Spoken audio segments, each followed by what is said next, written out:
Abu Yusuf from Saudi Arabia, he is telling about an issue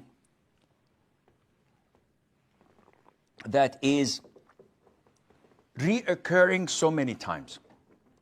And unfortunately, I get tens, let me rephrase that. I get hundreds of questions a week on such issues.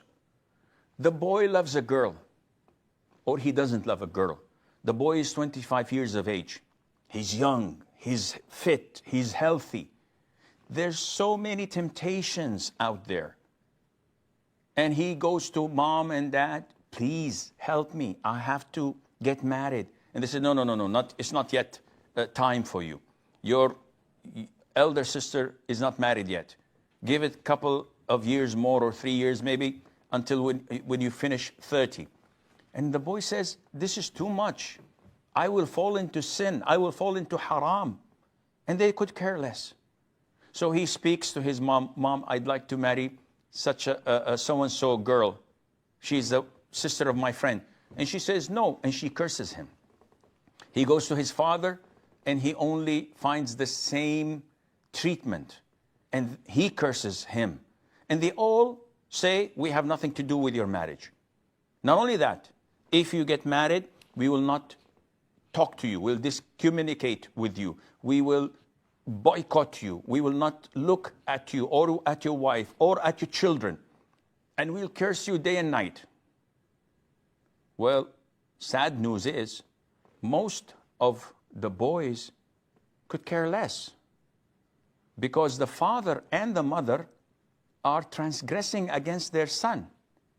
They're committing a major sin when they stop him from marrying. They said, no, we paid for his education. Yes, but you did not enslave him.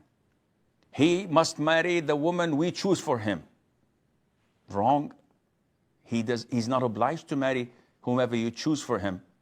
If the father says, no, he has to marry the woman I choose for him. Akhi, you want him to marry such a girl? You go ahead and marry her. Let him choose. He's the one who's going to live with her for the rest of his life. You don't get to choose for him. And it's none of your business as a father or as a mother to control your son's life like this. Then I will curse him. Akhi, curse him from here till the day of judgment. It would not even reach the lower heaven, because you are zalim.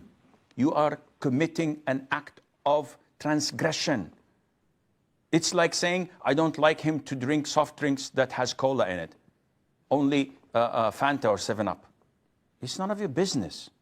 This is his preference. He drinks whatever he wants. He marries whomever he wants. He's a man. He doesn't need your approval or consent.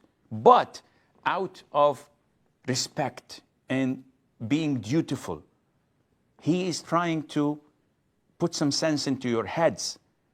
Usually, such parents would not bend.